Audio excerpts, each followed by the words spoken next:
Como ha sido costumbre en nuestro curso, en estas sesiones de preguntas las iniciamos con la participación con micrófono abierto de dos de nuestras sedes a distancia.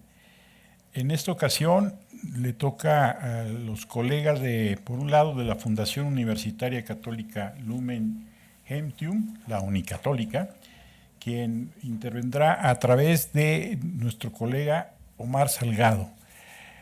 Si nos está escuchando, maestro Salgado, por favor, adelante con sus preguntas y esperamos la intervención posterior de la Universidad de San Buenaventura, que nos digan ahorita quién va a ser, quién intervendrá. Entonces, maestro Salgado, por favor, si nos escucha, sus comentarios y preguntas. Gracias. Muchas gracias, buenas noches. Queremos saludar a nuestro ponente y las preguntas son las siguientes. ¿Cómo comprender lo científico, dado que algunas disciplinas no son reconocidas como tal? Una segunda pregunta sería, ¿cuál ha sido el papel de la universidad en el liderazgo de Alemania dentro de la comunidad europea? Y la tercera y última, teniendo en cuenta que desde la primaria se perfilan las carreras o profesionales a estudiar, ¿cuál es el nivel de deserción en la educación superior y sus causas? Muchas gracias. Gracias, maestro Salgado. Doctor de Bries. Empezamos por lo científico. Mucho de eso depende de tradiciones en el campo científico, de la historia de la ciencia, de disciplinas o actividades que son consideradas como investigación científica, de descubrir algo nuevo. Y esa es la razón por la cual cosas o carreras como contaduría o administración de empresas no se consideran como áreas de investigación científica. Nunca ha sido su punto fuerte. Esos estudiantes no se dedican a desarrollar conocimiento nuevo.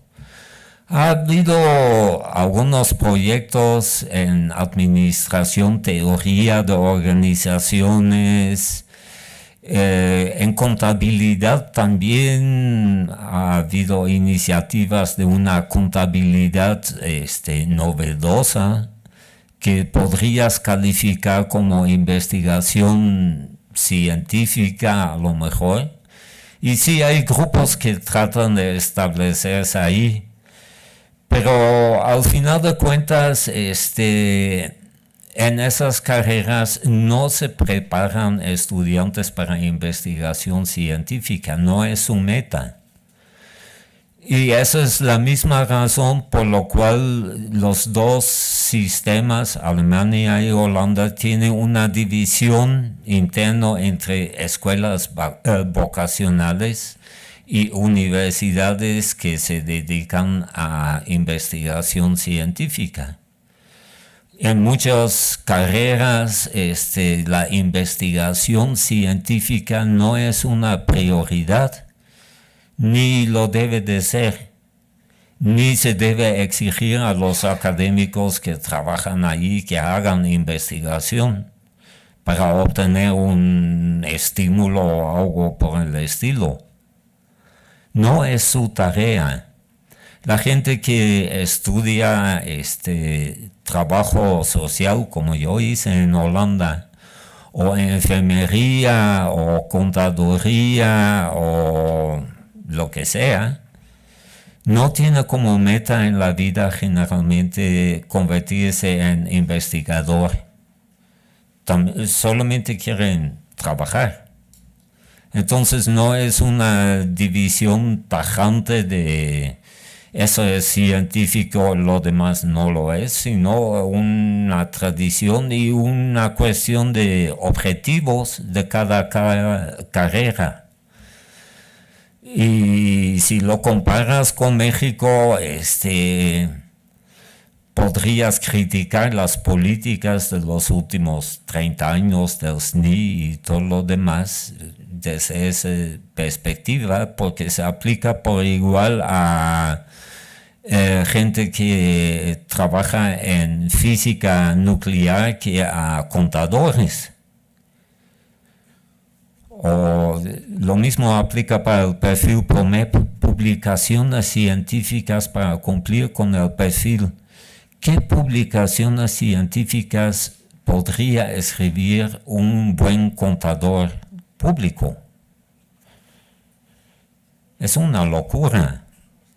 Entonces estás obligando a gente a hacer algo que nunca fue su objetivo en la vida, ni el objetivo de la carrera en que se formó. Entonces yo creo que la división en Europa en general es mucho más sana que aquí en México, que aplica todo una política semejante para todas las carreras sin preguntarse cuál es el objetivo de la carrera y de los que trabajan ahí. ¿Quién sería un buen académico en contaduría? ¿Alguien que publica 5 artículos científicos al año? Yo creo que no. El papel de las universidades en el liderazgo de Alemania. Yo creo que las universidades alemanas no han tenido un gran papel en el liderazgo de Alemania en los últimos 20, 30 años. La posición de Alemania dentro de la Unión Europea se ha debido o se debe sobre todo al poder económico. Y los alemanes pagan gran parte de las cuentas.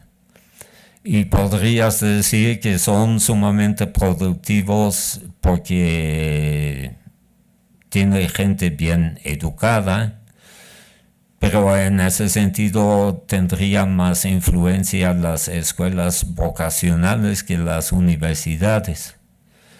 Las universidades en general no han tenido gran impacto en el desarrollo de la Unión Europea. Ha sido sobre todo por acuerdos entre ministros o secretarios de Economía, de Administración, de Hacienda, y no tanto en el desarrollo de investigación científica, aunque ha habido proyectos.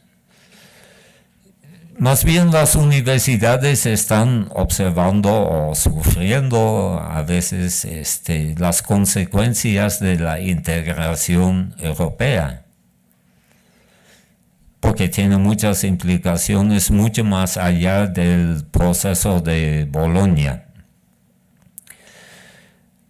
La influencia de selección en la primaria en la decisión universitaria, pues habría que checar los datos, pero la eficiencia terminal, como lo mal llamamos acá, porque suena muy feo, de eficiencia terminal, como si fuera una enfermedad. No, es terminal. En general, los países europeos tienen una eficiencia terminal más alta y una consecuencia de las reformas de Bolonia es que la eficiencia terminal va en aumento, porque puedes terminar la primera fase de una carrera después de 3 o 4 años. De hecho, te obligan a terminar en 3 o 4 años si no te castigan, como hacen en Holanda. En Holanda te dan 4 años de beca, que es bien poquito, y si te tardas más de 4 años te empiezan a cobrar. Y eso aumenta la eficiencia terminal, pero no la vida de los estudiantes. Yo creo que funciona mejor, aunque es muy darwinista en muchos aspectos la selección al final de la primaria. Pone mucha presión tanto en los estudiantes, los jóvenes, como en sus familias para ver si su hijo o hija califica para una secundaria que prepara para la universidad. Y esa presión es alta y lo es más en familias donde los padres fueron a la universidad en el viejo sistema y que ahorita escuchan que no, su hija o hijo no califica para la universidad. Es una presión grande y sí hay debate sobre si se puede suavizar el paso de primaria a secundaria y no introducir solamente un 7º año, sino un 8º, a lo mejor un 9º año de primaria que coincide con los primeros 3 años de secundaria para que el modelo o el sistema sea más inclusivo.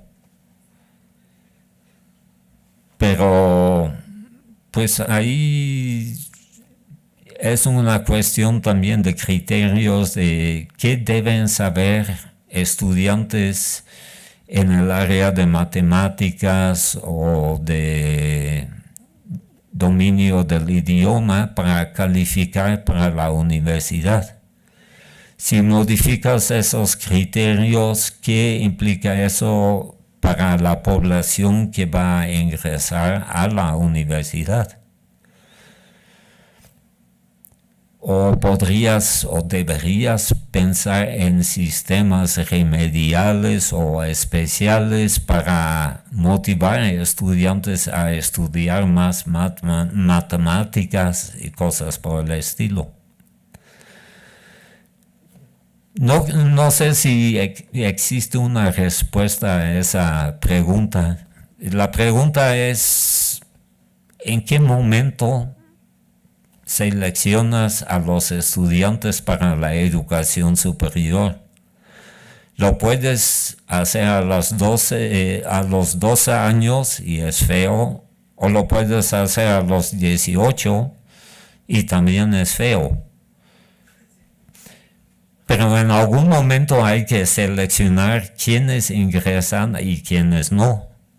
Al menos que declaras que la universidad sea no solamente una opción para quienes califican, sino un derecho universal donde todo el mundo no solamente puede ingresar, sino debe ingresar, y con eso declaras la educación obligatoria desde el preescolar hasta la licenciatura a los 24 o 5 años. Y eso te llevaría a pensar, entonces, ¿qué hacen en la universidad? ¿Qué les enseñan? Y aplicaría algo como ya pasó con la secundaria, que es como una prolongación para remediar lo que no aprendieron en la primaria, y luego sigue la prepa que trata de remediar lo que no aprendieron en la secundaria, y luego pasas a la universidad para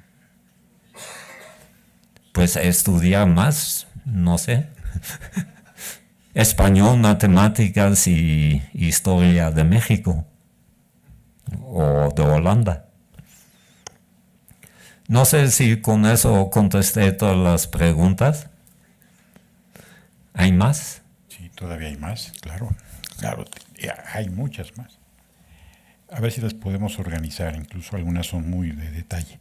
De todas maneras, esperamos la intervención de la Universidad de San Buenaventura, Cali, Colombia, y como tenemos una actitud flexible y abierta a las innovaciones, vamos también a invitar a los colegas de la UAMEX, a Nancy Nava en especial, a que también vía el micrófono abierto nos planteen las preguntas. Esto se debe a su insistencia en participar, ¿eh? Entonces, si le parece bien, doctor, que escuchemos a las dos sedes, primero a San Buenaventura en Cali, Colombia. Alexander, supongo que es Alexander. Bienvenido, saludos. Te escuchamos, Alexander. Buenas noches, ¿cómo han estado? Bueno, la primera pregunta es la siguiente.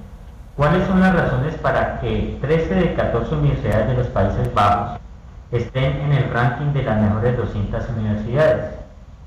Y la siguiente es que 13 de 14 universidades de los Países Bajos estén en el ranking de las mejores 200 universidades, significa que son las mejores para quién o qué y bajo qué condiciones de medición.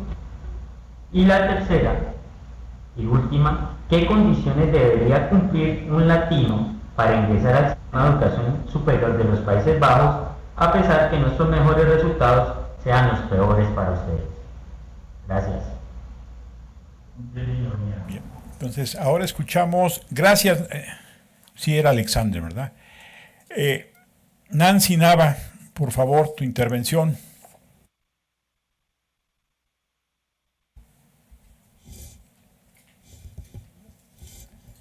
Esta intervención extraordinaria, ¿sale? Nancy, ahí estás. Ya se fue. Ahí está. Nancy, órale. Saludos.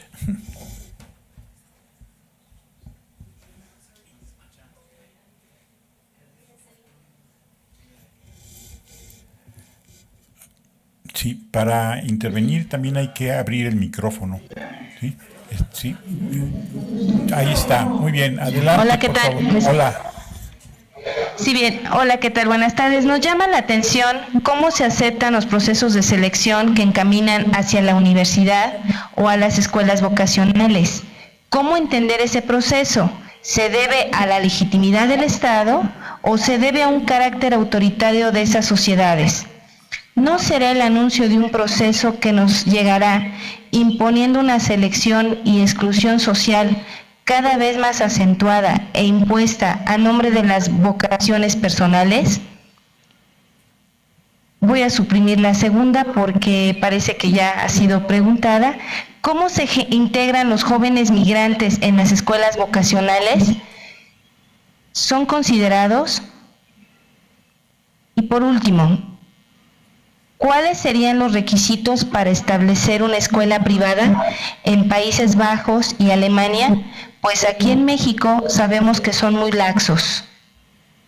Gracias. Al contrario, gracias, Nancy. Doctor.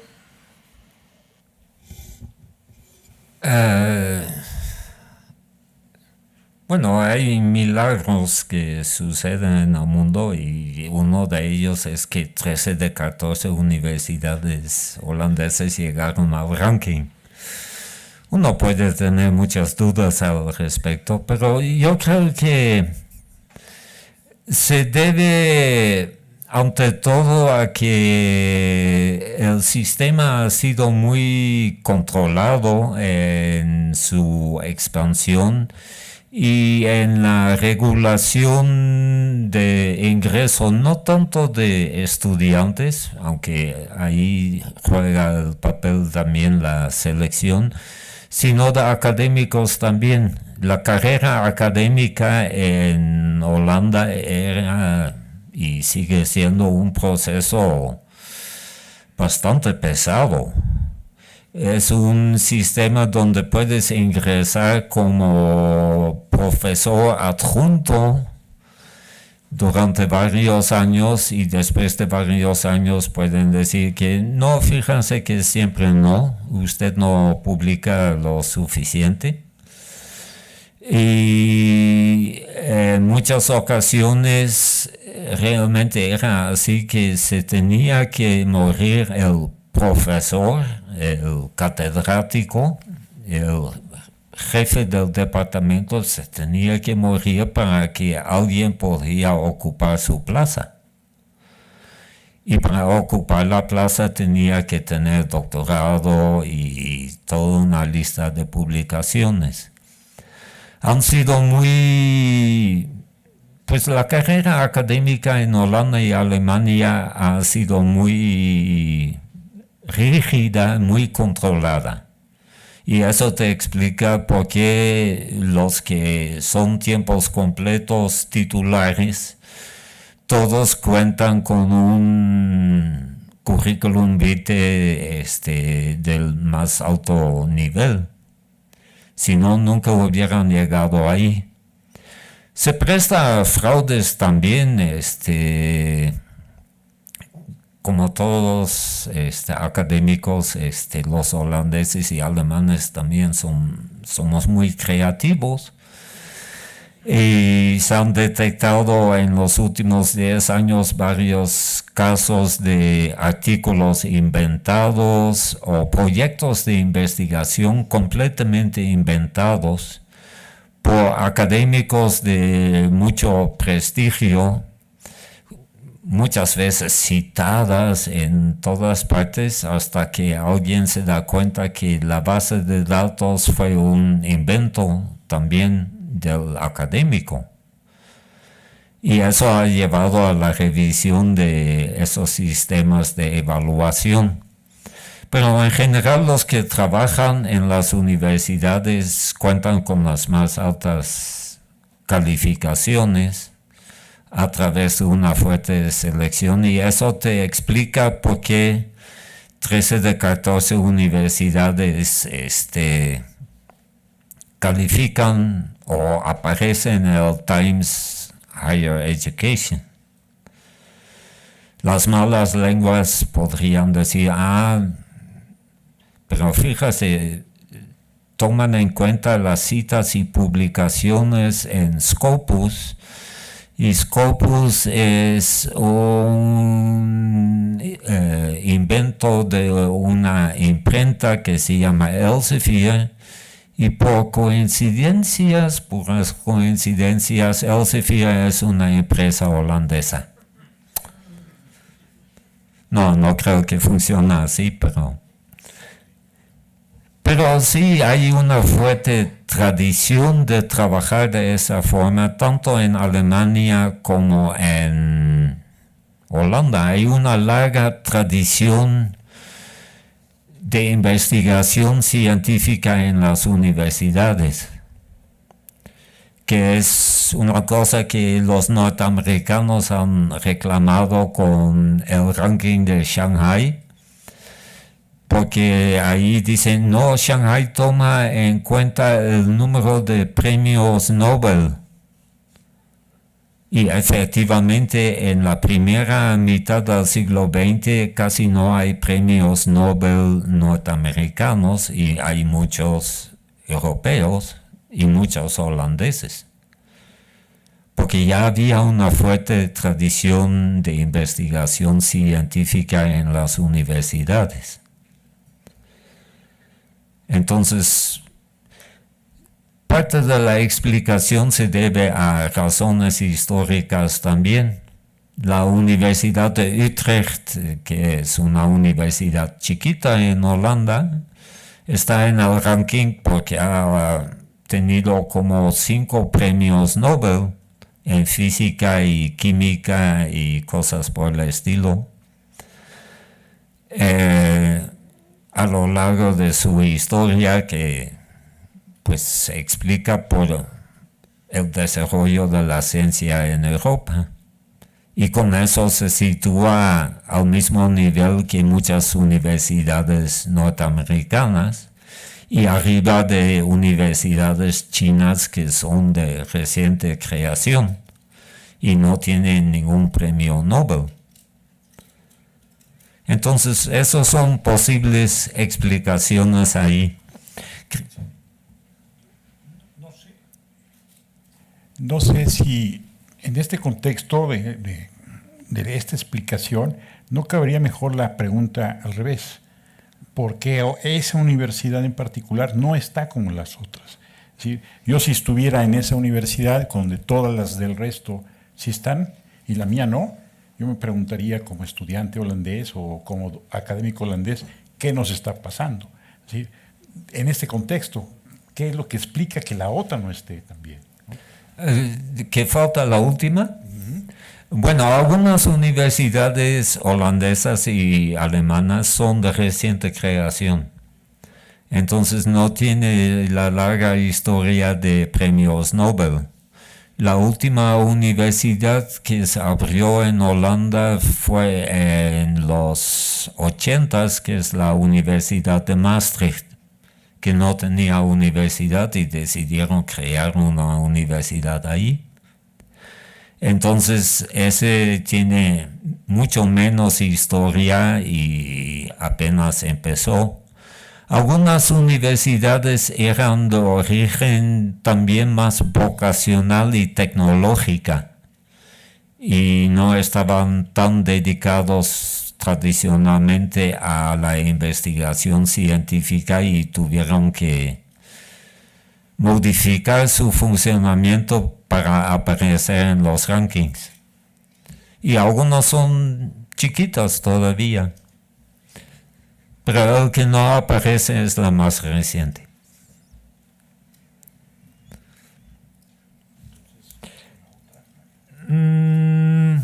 ¿Qué requisitos se debe cumplir para un latino? Si quieren estudiar licenciatura en Europa en general, lo que exigen las universidades hasta el día de hoy es un título de bachillerato reconocido, y lo que manejan ahí es el bachillerato internacional de la UNESCO. Por razones personales sé que el bachillerato mexicano tal cual no está reconocido en Europa como suficiente para ingresar a la universidad. Luego, si quieren ingresar a una maestría o un doctorado, es mucho más flexible porque, bueno, para la licenciatura necesitas hablar el idioma local, que es un lío. Pero para el posgrado ya no, los cursos suelen ser en inglés. Ahí manejan un sistema de universidades reconocidas dentro de la Unión Europea para tener cierto control sobre el nivel de conocimiento de los egresados.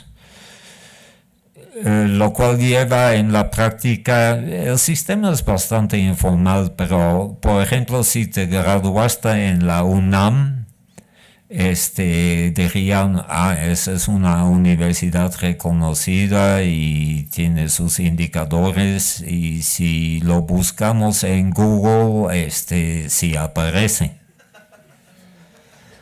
Si estudiaste en la Universidad Pan-Afro-Hispanoamericana en Puebla, tienes problemas con el reconocimiento de tu título. Eso, no hay criterios formales para eso. Por eso en muchas ocasiones los gobiernos agarran a los rankings para decir esa universidad es buena y esa no. Por lo dudoso que sean los rankings, así funciona. Porque hoy en día es casi imposible, como no existe un sistema internacional de acreditación, y muchos países tampoco tienen una acreditación confiable, es muy difícil saber cuál institución o cuál universidad es una institución seria y quiénes no lo son.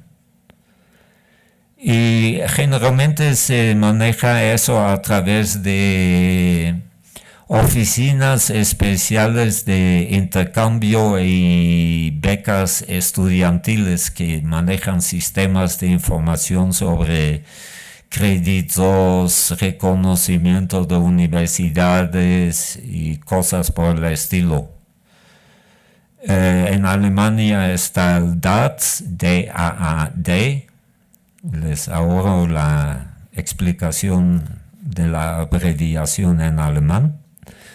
Y en Holanda está el NUFIC, que es una abreviación que ya nadie sabe qué significa, pero es un organismo que controla todo el intercambio de estudiantes.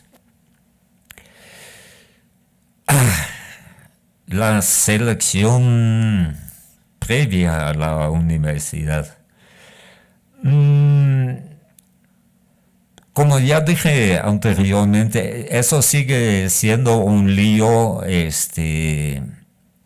y el lío se puede presentar a los 2 años o a los 18 años, y siempre habrá problemas serios, para minorías étnicas, por ejemplo, o para personas con bajos ingresos o personas que tienen padres de bajo nivel escolar.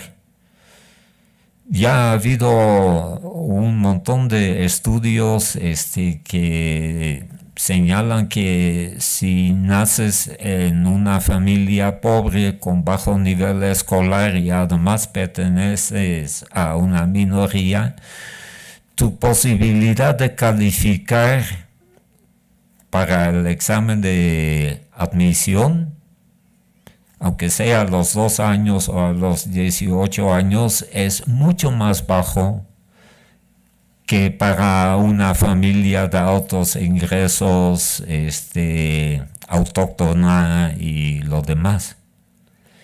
Eso es un problema que no se ha podido resolver.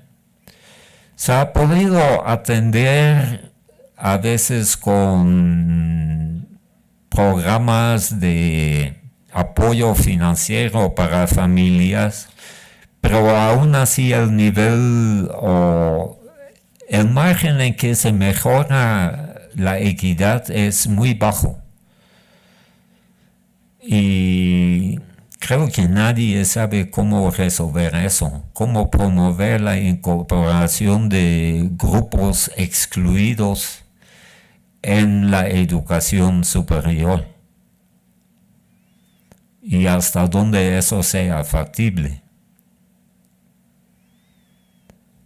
Y ahí sigue el problema de que si los seleccionas a los 12 o a los 18, pero en algún momento debes hacerlo.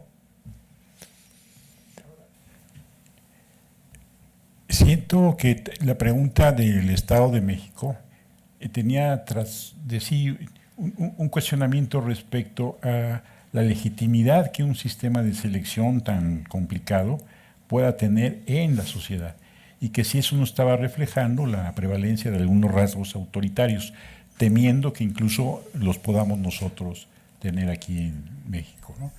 Y así es un sistema así tan complicado, si es legítimo pues, en términos de la percepción que tiene la sociedad de eso, de un sistema así.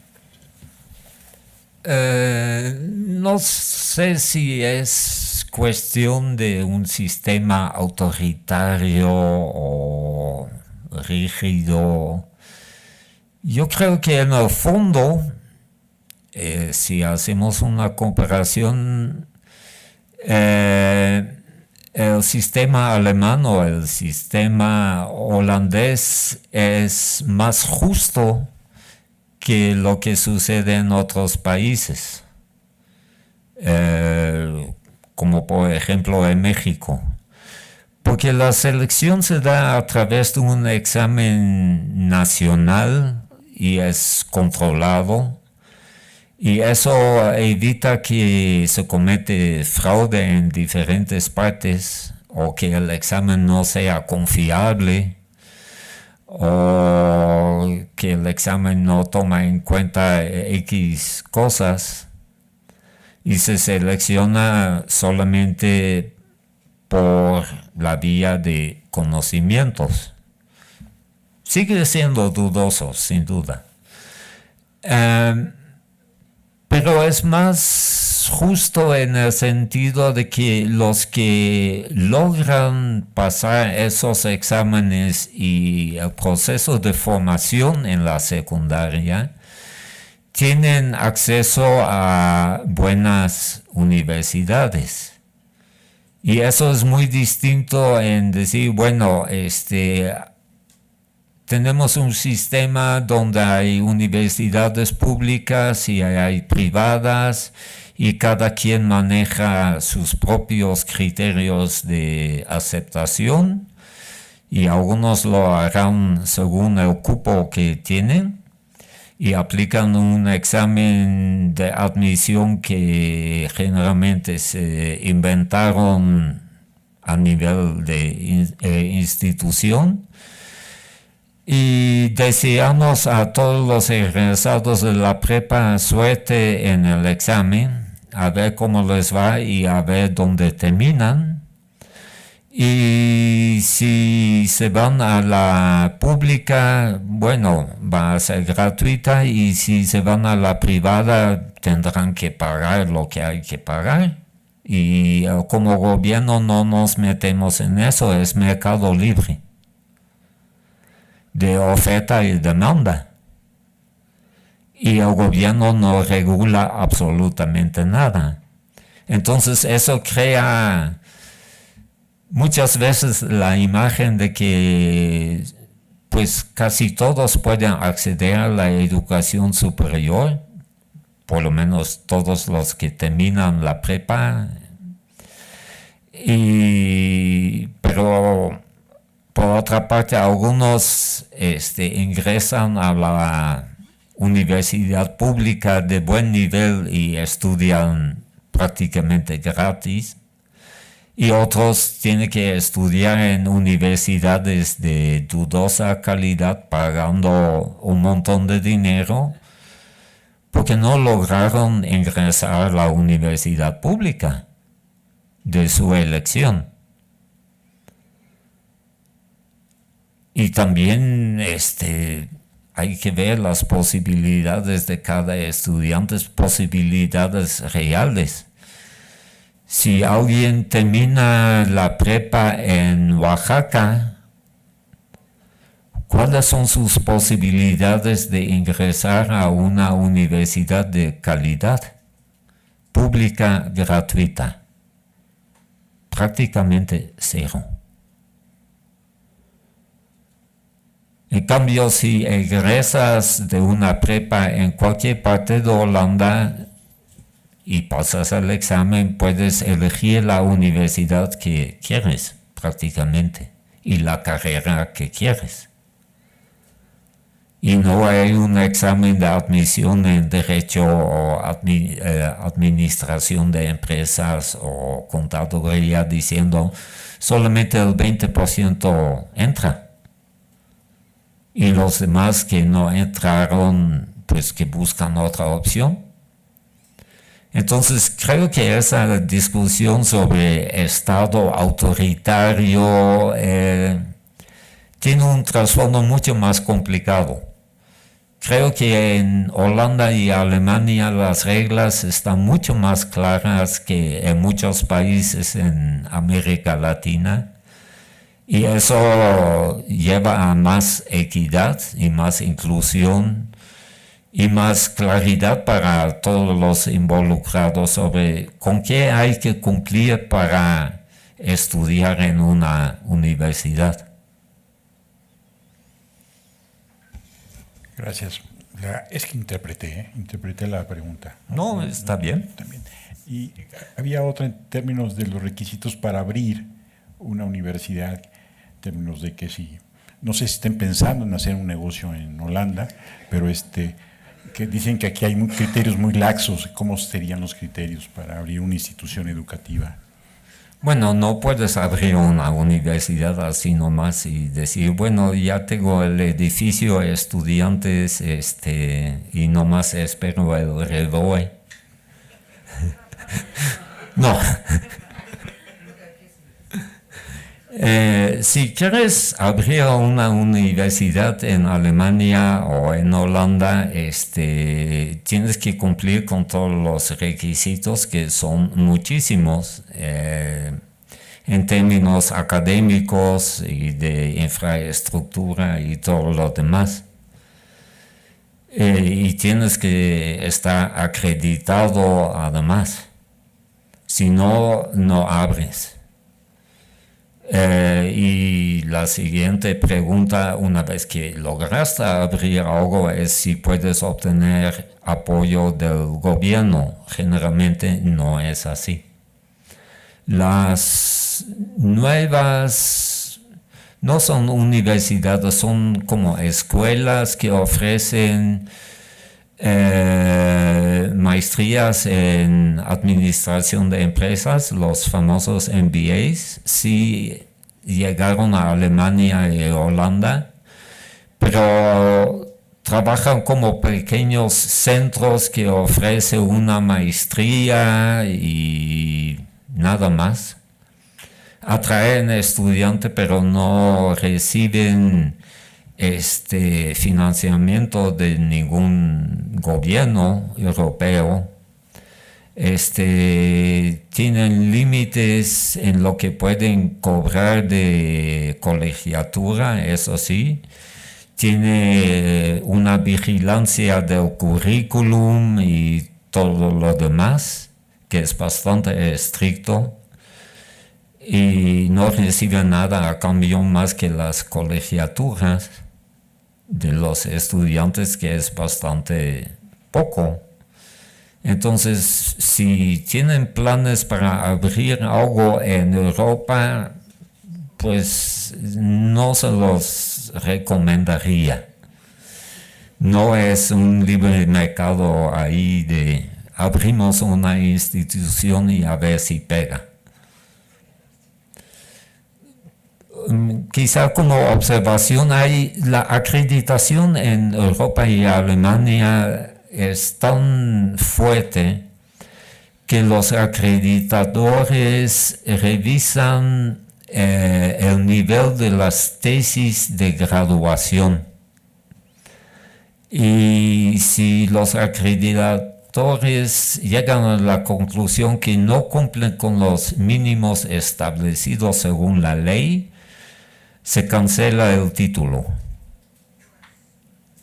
Ya ha habido casos de eso en algunas escuelas vocacionales en Holanda, donde a una generación completa dijeron, se titularon con tesis, pero según la comisión de acreditación no cumple con los requisitos, quédense otro año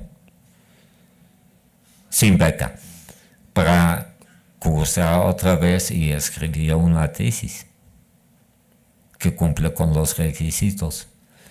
Entonces la vigilancia o la regulación sigue siendo muy fuerte tanto en Alemania como en Holanda, y eso lleva a que pues abrir una universidad nomás porque queremos abrir una universidad es sumamente complicado.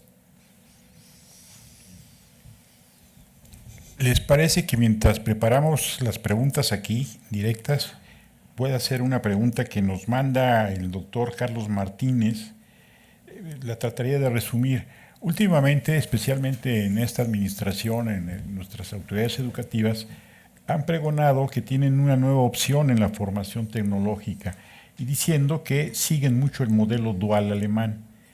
La pregunta es, dado su gran conocimiento tanto del sistema alemán u holandés y del de México, ¿qué semejanzas, si realmente se dan esas semejanzas en la educación tecnológica en México con los de Alemania?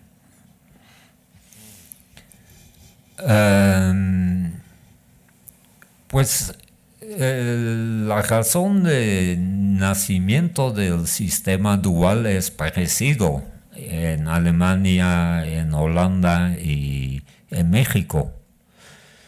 Digo, aquí en México crearon las universidades tecnológicas como una alternativa para las universidades y con la idea de preparar tecnólogos en vez de científicos.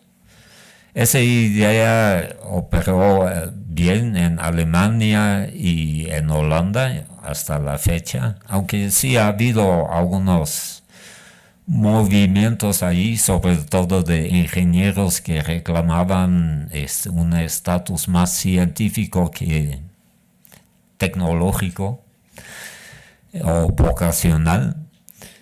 Pero aquí en México la diferencia desapareció, creo, cuando los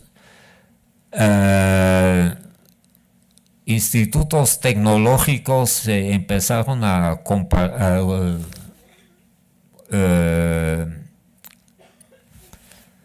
mover como universidades, tratando de convertirse en universidades, y al mismo tiempo las universidades se convirtieron en algo parecido al instituto tecnológico. Eso sucede cuando los institutos tecnológicos empiezan a abrir administración de empresas y contabilidad, y las universidades abren las ingenierías. Entonces ya no tienes un sistema netamente dual. Si la mayoría de los ingenieros provienen de las universidades públicas en vez de los institutos tecnológicos, o cuando los institutos tecnológicos están graduando una gran cantidad de contadores. Entonces yo creo que aquí en México la diferencia entre los dos sistemas se borró a lo largo de los años en cuanto a tipo de carreras y objetivos, y los dos ofrecen licenciaturas. En cambio, en Alemania y en Holanda siguen dos sistemas muy diferentes, con carreras de diferentes duración y con una clara definición donde pertenece ciertas carreras, si son universitarias o si no son universitarias. Es un tema de debate que retomaron las escuelas vocacionales en Europa y Alemania con Bolonia, porque ahí la Unión Europea dijo, las universidades van a ofrecer una primera fase equivalente a la licenciatura, el bachelor's, de 3 a 4 años. Y luego la maestría y el doctorado.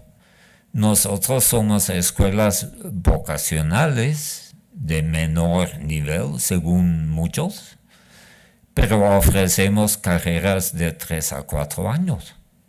¿A qué equivale nuestro título? ¿No es lo mismo? ¿O la diferencia solamente está en lo que ofrecemos nosotros y lo que ofrecen los otros? Entonces está la discusión ahí, pero hasta la fecha en Alemania y en Holanda son dos sistemas claramente diferentes, con sus diferentes organizaciones y estructuras. Cosa contrario sucedió en Inglaterra, pero esa es otra historia. Pasamos a las preguntas aquí en la sala. Me cuesta trabajo organizar las preguntas que nos han llegado por correo. Lo felicitan en varias de estas comunicaciones, le mandan felicitaciones, saludos. Y ahorita trataríamos de organizar en 2 o 3 preguntas. En la sala, abajo a mi derecha, doctor. ¿Sí? Y luego abajo a mi izquierda, digo ahí arriba a mi izquierda. Bien. Nombre y adscripción. Xochitl Martínez, Facultad de Filosofía y Letras, de aquí de la Campus Central, Ciudad Universitaria. Son 2 preguntas. Bueno, hablaste más o menos de la escena en general también de la Unión Europea, no solo de Alemania y los Países Bajos. Y la pregunta es si, al menos en estos 2 países o en la zona, existe algo similar al servicio social que hacemos en México. Y si podrías explorar un poco más sobre cómo o qué es la autonomía en este modelo en los países, en qué consiste, autonomía de qué decisiones o presupuestal, por favor.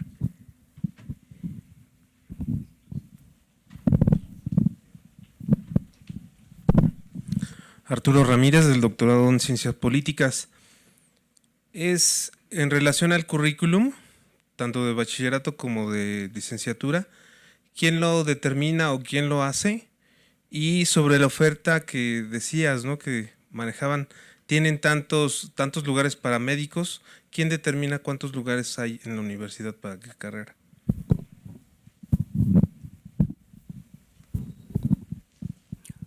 Hola, Elda, de la carrera de Gestión Territorial UNAM. La pregunta va encaminada al currículo de educación básica, si contempla el desarrollo de capacidades artísticas o, en este caso, música principalmente. Y la segunda, ¿cuál es la carrera o las carreras que más se solicitan o más demandadas en cuanto a licenciatura, no a la de vocacional? Gracias. Gracias. Atzelvi Hernández, de la Facultad de Filosofía y Letras. Yo quisiera problematizar un poco sobre los últimos comentarios, porque me preocupa la comparación creo que una comparación así muy general es la que han hecho los gobiernos mexicanos para tratar de adaptar o de emular el sistema educativo europeo ignorando las propias características de nuestro país y en general de la región latinoamericana. Por ejemplo, cuando se habla o se hace la comparación sobre el examen nacional, yo me pregunto cuáles son las características, por ejemplo, de la diversidad cultural que hay en un país como Alemania o en Países Bajos en comparación con la diversidad cultural mexicana, porque eso es un problema que se ha acusado con un examen nacional. No tenemos referentes culturales equiparables en todo el país como para una cosa con esas dimensiones. ¿Cuáles son los indicadores de desigualdad? ¿Cuáles son las perspectivas de vida que tienen las personas que no van a la universidad? Para definir si es justo, si es una cosa socialmente aceptable que haya quien no pueda ir a la universidad por definición. Lo último, en relación con este comentario que se hacía sobre el bachillerato mexicano es insuficiente para entrar a una universidad europea. Me preocupa otra vez la consecuencia, entonces lo que tenemos que hacer es adaptar nuestros planes de estudio a los planes de estudio europeos, que es prácticamente la intención del proyecto Tuning en México y la emulación del Plan Bolonia con las competencias, y quién sabe si eso es lo que nuestro país necesita para mejorar el nivel educativo en su educación media superior, por ejemplo. Nada más. no tiene nada más, no hay otras, ya. ¿Cuál era la primera? Y eso.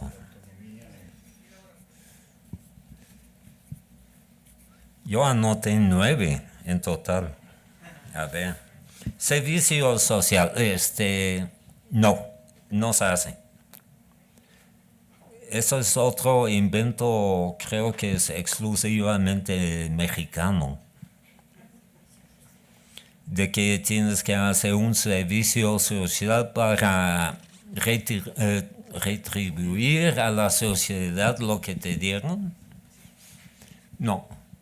A nadie se le ha ocurrido en ningún momento en Europa, hasta donde yo sé. Las escuelas vocacionales suelen contemplar un año de práctica profesional, eso sí, donde el estudiante trabaja más que nada durante un año, con una supervisión y con contratos especiales, que sería parecido al servicio social acá, pero ahí es práctica profesional. No hay servicio social. La autonomía. En términos muy generales podrías decir que las universidades europeas eran autónomas, pero con fuertes limitaciones porque desde el Ministerio de Educación se definía prácticamente todo.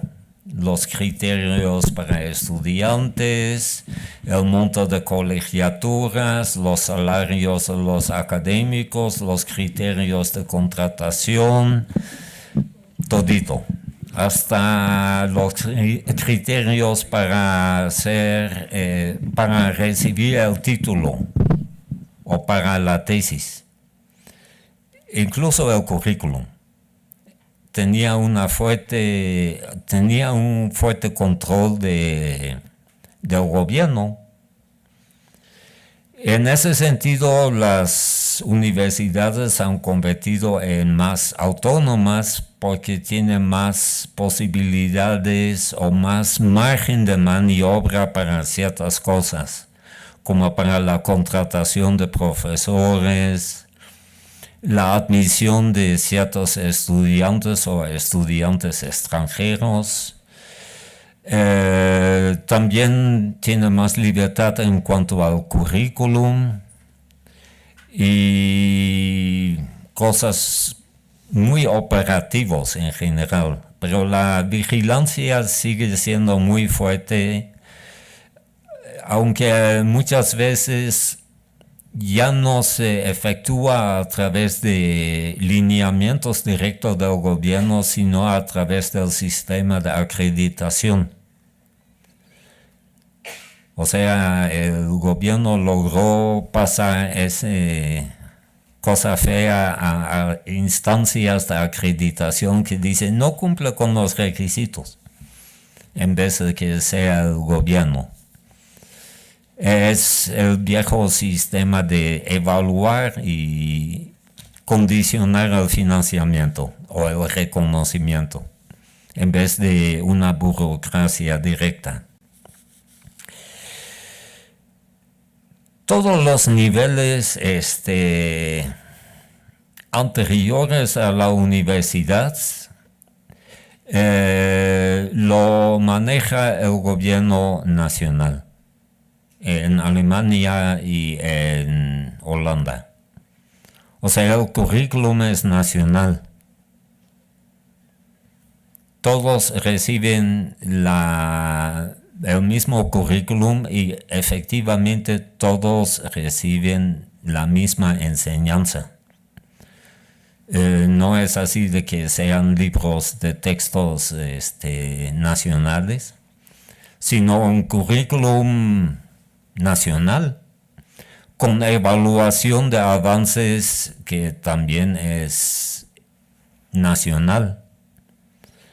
Hasta la contratación de profesores se regula desde el gobierno nacional.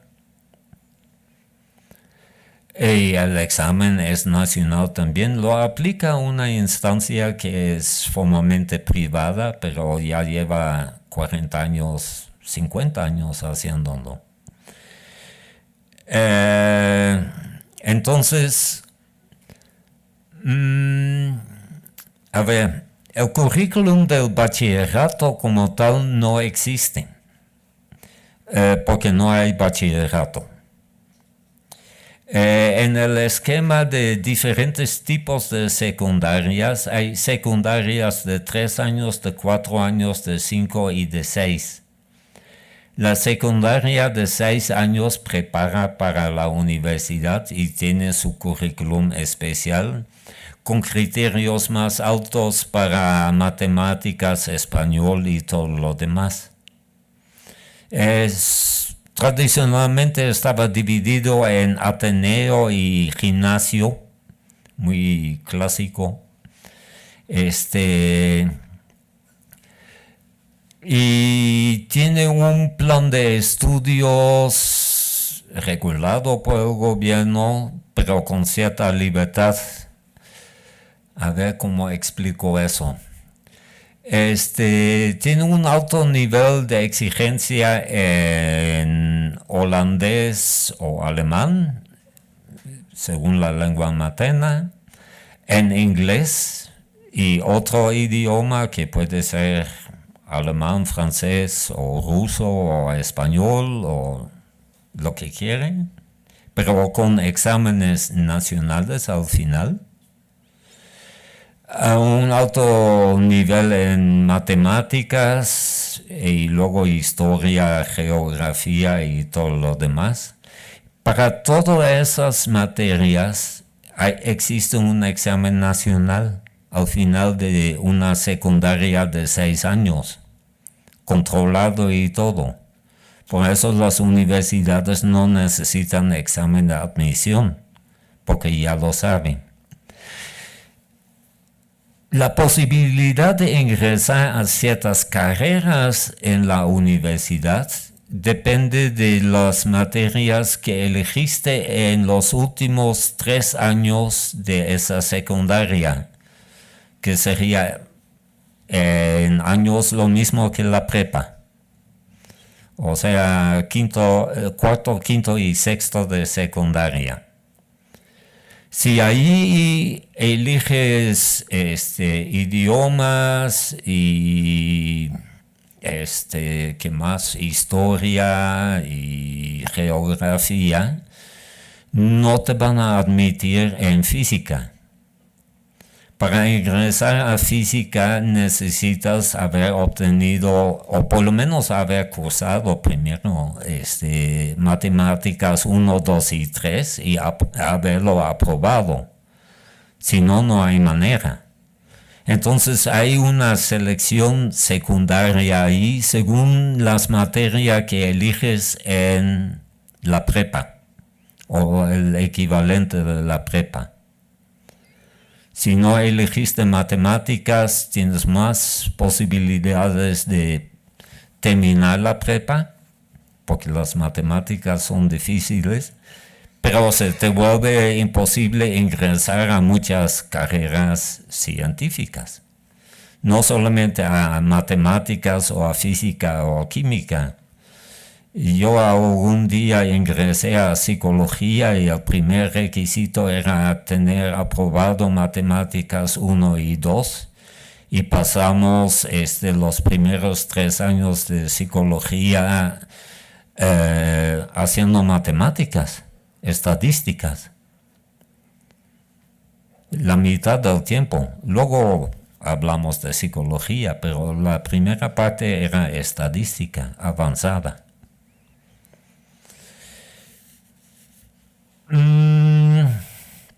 Entonces, el currículum de la básica lo regula el gobierno,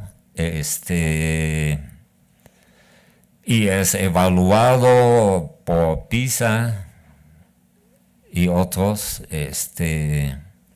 Ahí hay otro tipo de debate que no tiene que ver con la educación superior, pero es interesante también porque hace unos 5 o 6 años La Cámara de Diputados empezó a discutir la efectividad de la reforma de educación básica en Holanda, diciendo que llevamos 20 años reformando la educación básica, invirtiendo mucho dinero, y según los resultados de PISA nos hemos quedado en cuarto lugar donde ya estábamos antes. ¿Qué pasó? ¿Qué ha mejorado después de 2 décadas de reforma? Nadie sabía. Entonces es un proceso de reforma permanente, pero nadie sabe si con eso se mejora algo. La primaria y secundaria es hasta los 18 años obligatoria para todos. Ahí no hay decisión. Bueno, muy poquito, pero... más bien te puedes bajar de nivel si ingresaste a una secundaria que prepara para la universidad y no logras el nivel, bajarías a una secundaria de más bajo nivel.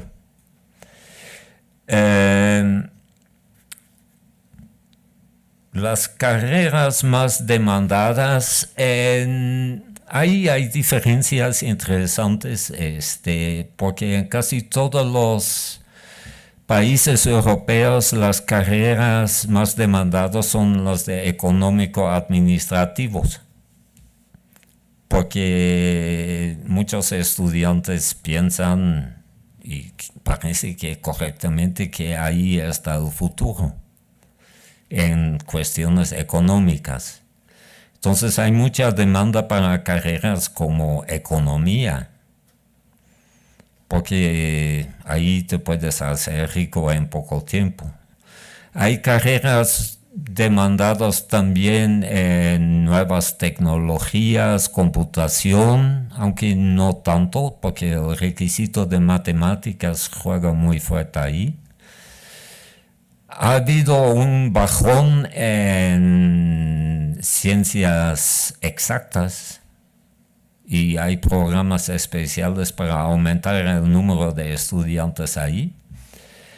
Y Alemania es una excepción en carreras más demandadas, porque no sé si es por tradición, pero la carrera más demandada en Alemania es ingeniería, alguna ingeniería. Yo creo que es pura cuestión histórica, de tradición, pero es una excepción en la Unión Europea. Todos quieren estudiar ingeniería en Alemania. La emulación del sistema europeo, sí tienes razón. No se puede...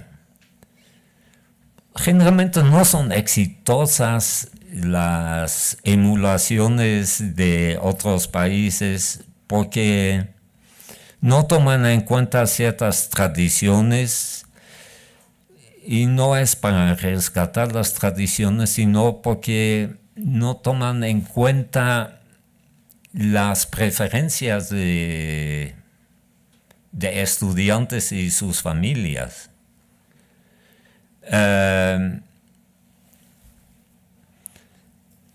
Si tú vas a una escuela vocacional en Europa, no es una cuestión de menor prestigio o de exclusión en el mercado laboral. Y eso hace esas escuelas atractivas, contrario a lo que sucede ahí. Aquí todavía sigue mucho la idea de que no alcanzaste para la universidad. Y muchos estudiantes van a la prepa con el único fin de irse a la universidad. Y eso explica por qué las universidades tecnológicas cambiaron de 2 años, carreras de 2 años, luego a 4 años y luego empezaron a otorgar licenciaturas porque menor era feo. Eso no opera en la tradición de Alemania o de Holanda. Tampoco opera muy fuerte de eso de que si te fuiste a la universidad ganas mucho más o tienes mejor empleo que cuando te fuiste a la escuela vocacional. Las diferencias son muy pocos en cuestión de salarios o posibilidades de empleo. Y tampoco son muy fuertes las diferencias entre los que sí se fueron a la universidad y los que no se fueron. Tendrías que revisar los datos de ingresos de diferentes grupos o un nivel educativo, pero en general las diferencias entre los que no tienen educación universitaria y los que sí lo tienen son pequeños. De forma anecdótica, me acuerdo un artículo que publicó el New York Times hace unos pocos años, donde analizaron las solicitudes de empleo y las ofertas de empleo y llegaron a la conclusión que un plomero en Nueva York ganaba el doble que un profesor universitario, porque había una fuerte escasez de plomeros. Por eso tienes que tomar en cuenta que para ser plomero en Holanda o Alemania necesitas certificación, ¿eh? Y te cobran por certificación. Y te cobran como cliente.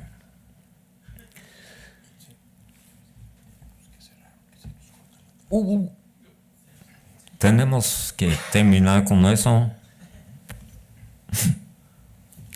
Cualquier otra pregunta me mandan un mensaje por correo electrónico y prometo contestar. Gracias.